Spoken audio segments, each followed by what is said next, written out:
Türkmenistanda aktiv hereket etýän volkanlar, ýurdumyzyň iň gadymy meçidi we medresesi, Gara Altyn newi çykýan ýerler, deňiziň garasynyň arasy pляжy we örän tagamly deňiz balyklary we beýleki ýatan çykmajak pursatlar bilen bugünkü videomuzda Türkmenistanyň Balkan welaýatynyň Ekerem şäherine syýahat etdik. Ekerem şäheri Aşgabat şäherimizden 7-8 sagat uzaklykda, günbatar günorta tarapda deňiziň garasynda ýerleşýär. Ekereme Gumdaq şäheriniň üstü bilen geçip gidilýär. Bu ýerdäki düýeler, arhitekturalar diýseň öz bolşy ýerler. Hatda Budoýly şäherçesinde nabesleri bir-birine meňzeş gurulan owanyň 90% jaýlaryny görmek bolýar. Ekerem şäherine ýetmänkä çölüň üçine 20 km uzaklykda Türkmenistanyň territoriýasyna ilkinji gurulan meçit, medrese we häzirki günde Türkmenistanyň taryhy medeni ýadygärligi bolup bellige alynan gadymy Degistan, Maşhad, Misiryan galalaryny görmek bolýar. Türkmenistanyň taryhy medeni ýadygärligi gadymy Degistan şäheri.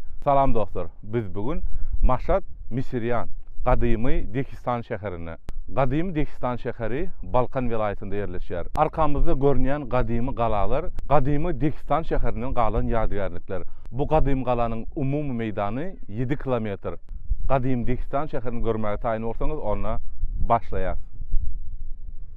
Gadymy Degistanyň biziň günlerimize gelip ýeten ýadygärlikleri Balkan welaýatynyň etreg etrafynda Madaw owasynyň 22 km Demirgazyk günbatarda ýerleşýär. Geçmişde bu ýerde Şäheristanyk güläp ösüpdir. Degistany halk arasynda Maşhad, Misiryan, Maşhad ata hem diýilýär. Orta asyrlarda Degistan ýurdy Şäheristandan hemde galalardan ibarat bolup, onuň umumy meýdany 200 hektar çemesi bolupdyr. Mälim bolşýaly Degistanda köp sanly kerwensaraylar, medeni maksatly binalar, kitapxanalar, dürli senetçilik ustahanalary ýerleşýän köçeler bolupdyr. Şol ustahanalarda hem ýylatyň hojalyk hajatlary üçin zerur bolan ölümleri taýýarlapdyr. Gadymy Degistan şäheri Aşgabat şäherimizden ortaça 10 sagat uzaklykda ýerleşýär. 10-njy asyrda dünýä ýüzünden islam sunugatyny görmäne gelen, islam sunugatynyň näme derejede ösendigini, arhitekturasynyň näme derejede ösendigini görkezýän taryhy ýadygärlikleriň iň ösenleriniň birisi bul gadymy Degistan şäheri.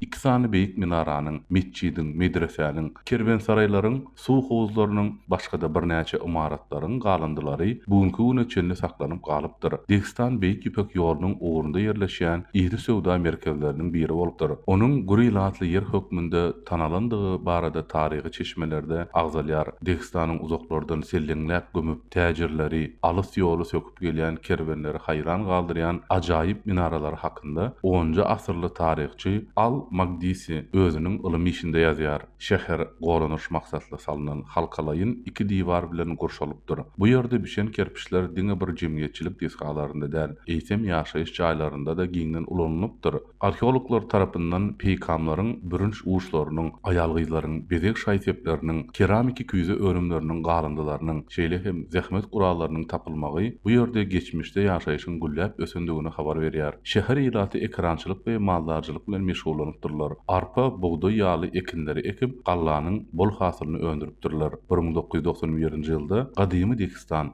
döwlet taryhy medeni gorakhanasy döredildi. Degistan bugün hem dünýä jemgyýetçiliginiň ünüs merkezinde durýar. 1000 ýyl mundan ozal ata-babalarymyz dostlar şeýle kerpiçler bilen, şeýle materialdan ana görşüňiz ýaly 1000 ýyllap durup bilýän binalar gurupdyrlar. 23-nji ýylda biz 1000 ýyl mundan ozal gurulan binalary görýäs. Ýurdumyzyň şeýle gyzykly taryhy, arhitekturasy, taryhy ýerleri bul ýurdumyzyň şeýle baý geçmişiniň, baý güýçlü taryhynyň bardygyny subut etýär. Ve şeýle odan ýerleri, şeýle gyzykly ýerleri gelip görmek hemeňize maslahat berýär. Häzirki döwürde galanyň şeýle galan diwarlaryny görmek bolýar. Gadym galanyň daş töwereginde bu ýerde ýaşaýan şahsiýetleriň mazarlyklary bar. Gadymy Degistan hakynda, Maşhad, Misiryan şäheri hakynda siziň bilen maglumatlaryňyz bolsa, siz hem kommentarda ýazyp biz bilen paýlaşyň. Gadymy Degistandan soň ýolumyz dowam edip Ekerem şäherine geldik. Ekerem deňiziň kenarynda ýerleşýän şäher. Bu gezek düşlän ýerimiz deňiziň garasyna 1-nji liniýada ýerleşýän şeýle gurulan öýçaga. Bu öýde dynjalmak üçin ähli şertleri gözüňe tutulupdyr. Özüniň ýöri töhowlujugy, Deniziň gyrasynda birinji liniýa, kiçiräjik bağ bakçasy, oturup iýip içmek üçin besetgadyk, elbetde mangal we jaýyň içine ähli şertler gözeňde tutulan. Isleýän wagtyň Hazar dengizimiziň arasy suwuny girip çykyp bolýar. Çägese we balyklyklardan dolup pляж bu ýerde näçe bolsaň bolasyň gelýär. Kış passynda bu ýere gelmegimize garamazdan dengize girmän durup bilmedik. Dengiziň suwy ýatdan çykmajak, ören ajaýyp duýgular berýär. Soğuk howada size suwa düşmegi maslahat beremizok. Ýöne biz şeýle suw görsek girmän durup bilemizok. Ekremde owadan çägesi pляжy bar we dengiziň gyrasynda şeýle günwatyk gelýärkä ören owadan deniz, ören owadan pляж. Ekrem şäheri Türkmenistanyň turizm we neft urundan iň baý, iň ösen şäherleriniň birisi. Sebäbi Ekrem Hazar dengiziniň gyrasyndalygy sebäpli bärde neft zawodlar, neft önümleri iken Hazar dengiziniň gyrasynda ören oňat, ören gowy suwly pляж bar. Ekrem şäheri suwuň gyrasynda ýerleşýändigi sebäpli bu ýerniň halky balykçylyk bilen meşgullanýar we ören süýji, ören lezzetli Hazar dengizimiziň balygyny Ekrem şäherine gelip hökmanlyk görmeli. Bul Ekrem şäheriniň ýatdan çykmajak myhman söýerliginiň biri. Elbetde uzak ýoldan soň hökman diňji almaly we gowy iýip içmeli. Adaty seýahatymyzda bolşýaly, owadan ýerleri, uzak ýerlere seýahat edip, üýtgeşik ýerler görmek üçin ören gowy iýip içmeli. Elmydama seýahat edende naharlarymyzyň, tagamlarymyzyň has lezzetli bolmak üçin dat ketçugini ýanymyz bilen alýar. Dat Türkmen ketçugy, dat ajygy, dat süýji ketçugy. Muny bir dadyp görseň durup bolmaýar. Ören lezzetli, şahtyň açýar, ilham berýär. Biz bugün vulkanda, seýahat kanalymyz Balkan vilayatynyňky Ak Patlawuk vulkanyna geldi. Biz häzir vulkanyň üstüne çykdyk. Bul vulkanyň kartery görşüňiz ýaly 100 metr kvadrat yer arkamyzda vulkanyň kartery her ýerden vulkan çykypdy. Çykan lava dostlar na şeýle palçyk neft bilen garşan we başga da bir zatlar bilen garşan palçyk şeýle akyp aşaklygyny derýa bolup, jülgöjük bolup çölüň içine gitdi. Ştaýda çölüň orta arasynda bir san dağ bar. O da vulkandan emele gelen dağ. Bugün biz vulkandan emele gelen dağı Ak Patlawuk vulkanyny görkezýär. Dünya ýüzündäki iň uly läwik patlawuklaryň birisi Ak Patlawuk vulkany. Boyu 80 metr töweregi, gyralary gädik-gädik depe gözelligi bilen maýladýar. Bayra çykyp töwerege nazar salsaň, güýçli läwik patlawugyň döreden owadan gümmez kysymly depeler göze iýilýär. Şol gümmezin merkezinde ýeni 150 metre golay gaz läwikli, çeşmeli krater köl bar. Magma hemişe gaýnap dursa da, ol sowukdur. Muňa gaýnap duran patlawygy elimizi batyryp barlap gördük. Bu läwik Türkmenistanyň şipahanalaryna derde derman läwik hökmünde ulanylýar. Yurdumuzda işçiň patlawyklaryň 30-a golaý bar. Olaryň sany ýerasty gatlaklaryň işçiňligine görä ütkeýär. Vulkanlaryň köpüsi dünýä derejesindäki tabiiy geologiýa ýadygärligidir. Olardyň bir ýeriň jümmüşinde bolup geçen geologiýa ýagdaýlary barada habar bermän, eýsem neftiň we gazyň ýataklaryny hem görkezýär. Patlawyklaryň gazlary esasan metandyr. Az derejede azot we inert gazlary, şeýle hem şor suwlarynda ýod, brom we beýleki elementler bar. Ak Patlawuk vulkanynyň taryhy we häzirki ýagdaýda işläp duruşy şeýle. Bul hakyky vulkanyň özü. Ekrem şäheri dengiziň garasynda Türkmenistanyň neft çykýan zolaklarynda ýerleşýär we çölüň içinde şeýle düzüminde neft athotlary bar bolan kiçik suw jagazlary, köl jagazlary görmek bolýar we garaltynyň şeýle ýoluň garasynda gawat gelmegi gen galdyrýar. Ýurdumyzyň bereketli topragyna hatda çölüň içinde hem gawat gelmek bolýar. Gök Patlawuk şarlawyna geldik. Ekrem, Balkan, Türkmenistan. Göreňiz arkamyzda karteryň vulkanyň çykýan ýeri. Şu vulkandan emele gelen dağın üstünün yokarlığına gidip barýar. Ekremde iki tane vulkan var, biri Gök Patlawuk, biri Ak Patlawuk.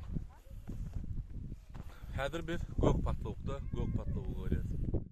Ekrem şäheriniň golaýynda beýikligi 95 metre ýetýän Gök Patlawuk vulkany bar. Bu vulkan ýeriň astyndan çykýan läwigiň netijesinde emele gelen uzakdan görünýän konus şeklindäki dagy görkezýär. We bu dağa çykan wagtyň eýen vulkanyň akan ýyzlaryny, vulkanyň düzümini patlawyň ýyzy bilen ýokurlygyna çykyp bolýar. Hatda bu magmalaryň ýyzy ören çylşyrymly labirinte meňzeýär. Bu dağyň tepesinde 40 metrlik Gök Patlawuk vulkanynyň karteryny görmek bolýar. Emma biz gelen wagtymyz Gök Patlawuk vulkanynyň passivlaşan wagtyna gawat geldik. We 40 metrlik diametrlik karter bary ýogy 4-5 metr. Vulkanyň köpelýän, azalýan ýyzlaryny basgançak bolup duran karteryň garalarynda görmek bolýar. We bu vulkanyň üstünden bir gapdalyň Hazar deňzi, bir gapdalyň Garagum çöli we bir gapdalyň Ekrem dagy we bir gapdaryň senaga toglugy görnüp dur. Arkamızda gök patlawuk vulkany. Gorizontda Hazar deňizi görünýär. Hazar deňiziniň bärsinde Ekrem şäheri bar we ondan bärde şeýle çöllük, takyrlyk we biz gök patlawuk vulkanyň üstünde dur. Bu vulkan çölüň içinde şeýle vulkanyň üstünden emele gelen dağ we ortada passiv vulkan görmek bolýar. Äder vulkanyň ünsürüp seretýän ortaňyz şeýle köpürjekler çykypdy. 100 ýyllaryň dowamında bu vulkan atylyp şeýle çölüň orta arasyndan bir beýik dağ emele gelipdir. Türkmenistanda şeýle owadan deňiz, täsin vulkanlar bar. Ýurdumyzyň şeýle owadan ýerlerini görüp, video düşürüp siz bilen paýlaşmak üçin bize gollap berýän Parahat markasyna minnetdarlyk bildirýäs. Ajaýyp ýurdumyz Türkmenistan, goý hemişe parahat bolsun. Paga paga.